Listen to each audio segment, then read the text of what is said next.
बात करते हैं। चौथी तिमाही में आईजीएल के नतीजे मिक्स रहे हैं। Q4 में मुनाफा 19% और एबिडा 9% बढ़ा है। मार्जिन 11.5% से बढ़कर 12.6% हुआ है, लेकिन ये नंबर्स जो हैं वो मार्केट एस्टिमेट से थोड़े से नीचे हैं। इन नतीजों पर और आगे की ग्रोथ पर बात करने के लिए हमारे साथ जुड़ रहे हैं कंपनी के MD Sanjay Kumar. Sanjay ji, good morning. सबसे पहले तो सीएनबीसी आवाज़ पर जुड़ने के लिए शुक्रिया। मेरा पहला सवाल आपसे कि सारी सिटी गैस कंपनियों ने जब वो प्राइसेस बढ़ रहे थे नेचुरल गैस के Q3 और Q4 में प्राइस हाइक किए थे, लेकिन आपने नहीं किए थे। और उसके बाद जब वो एपीएम गैस प्राइस में कट हुआ था तो आपने भी उसमें कट किया था। तो ऐसा क्यों? क्योंकि इसकी वजह से आपके नंबर्स कंपेयर टू महानगर गैस थोड़े से फीके दिखाई दिए। और अब आगे के लिए क्या एस्टिमेट है? नहीं, हम लोगों ने जो अपना दाम था उसमें हमने अपने मार्जिन को पूरे साल के बेसिस पे मेंटेन किया है। अगर आप देखें फाइनेंशियल ईयर 2023 में हमारा जो एबिटा पर एससीएम था वो ₹6.91 था। और इस ऑनगोइंग फाइनेंशियल ईयर FY24 में हम एस्टिमेट करते हैं कि ये एबिटा पर एससीएम करीब 7.5 से 8 रुपए के बीच में रहेगा।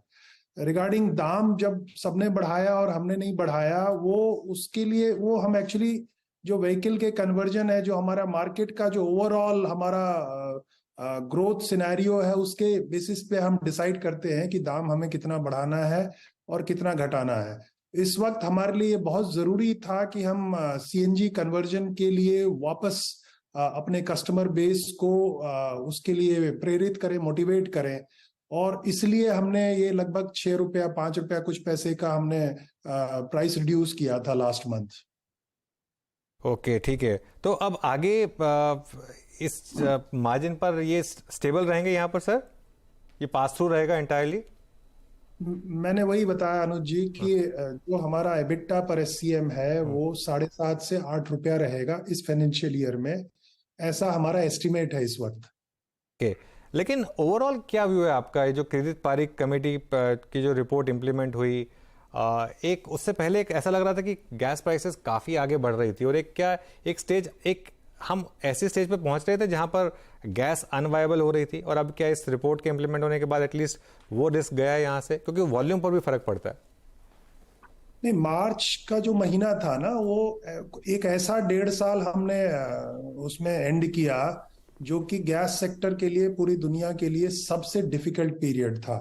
आप ये देखो, चूंकि वर्ल्ड ओवर प्राइसेस बढ़ रही थी, उसके कारण इंडिया में भी हमारी जो एपीएम गैस की प्राइस है वो $8.57 हो गई।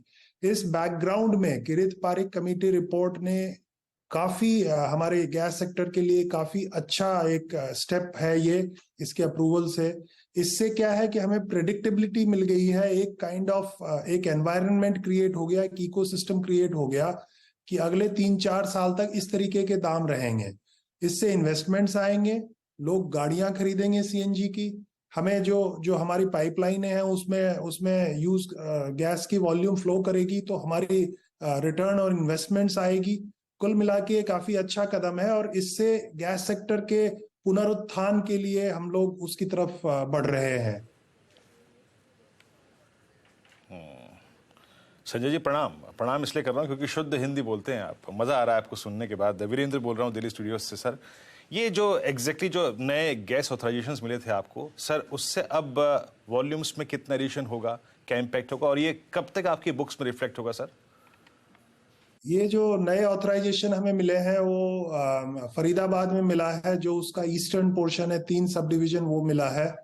और गुड़गांव में एक पटौदी और फरूख नगर का इलाका, उसका थोड़ा पोर्शन हमें मिला है।